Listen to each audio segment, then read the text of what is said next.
Hello viewers, আমরা আছি southern পাড়া। এই পাড়াটা হচ্ছে থানচিতে অবস্থিত। সাউদার্ন পাড়ায় মোট 5টি পরিবার এখানে বসবাস করে। আমরা আছি একদম সাউদার্ন পাড়ায় প্রবেশ করার মুখেই একটা এক দিদির বাসায়। আমার পিছনে এই যে পিছনে অনেকগুলা ঘর দেখা যাচ্ছে। এটাতে মোট 5টি পরিবার এই সাউদার্ন পাড়ায় বসবাস করে।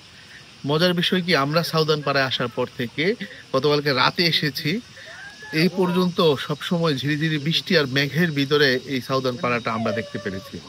আমার মনে হয় আশেপাশে যত দূর যাচ্ছে, আমি যতটুকু দেখছি সবসময় মনে হচ্ছে মেঘের ভিতরে ঢাকা এই সাউদার্ন পাড়া।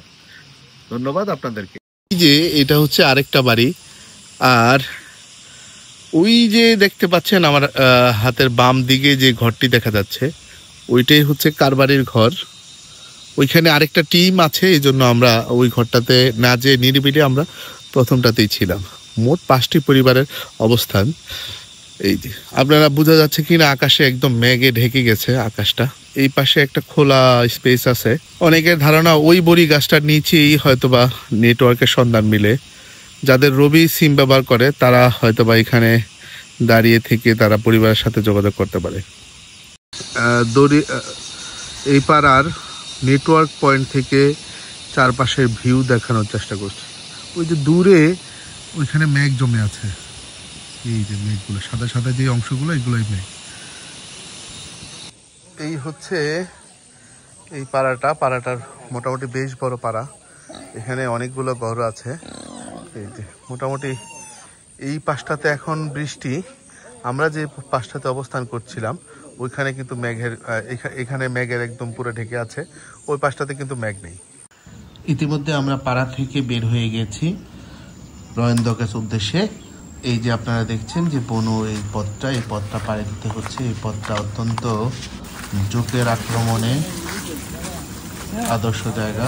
বলতে বলতে একজন পিচ্ছিল খেয়ে পড়ে গিয়েছে। নতুন পাড়া পার হয়ে আমরা এই ঝুমঘরের দেখা পাই। সারি সারি ঝুমঘর চারপাশে। এই ঝুমঘরের বিস্তীর্ণ ঝুমঘর দেখতে দেখতে আমরা রয়েন্দ্রকের দিকে এগিয়ে যাচ্ছি।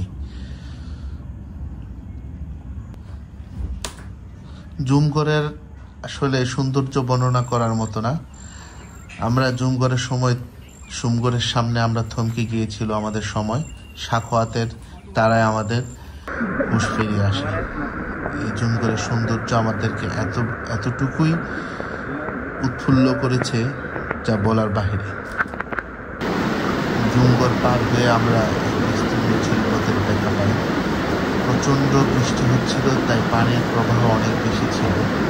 এর ভিতরেই ঝিলপথ পাড়ি দিতে হচ্ছিল। পিচ্ছিল এই ঝিলপথ যেন শেষই হচ্ছিল। বড় বড় বোল্ডার সমান এই পাথরগুলো পাড়ি দিয়ে দেওয়ার সময় এই ঝিলিটা অত্যন্ত মনোরম স্ফূর্ত লাগছিল। এই আপনারা দেখছেন ডান পাশে ঝিলি ধরে আমাদের চলছিল, তখন প্রায় জীবন যায় অবস্থা। এই বোল্ডারগুলো পার হলেই আমরা রয়েন্দ্রকের দেখা পেয়েছিলাম, কিন্তু এই বোল্ডারগুলো পার হতে আমাদের অনেক কষ্ট হয়েছে। বলতে বলতেই আমরা এই বনু রয়েন্দ্রক ঝর্ণার দেখা পেলাম।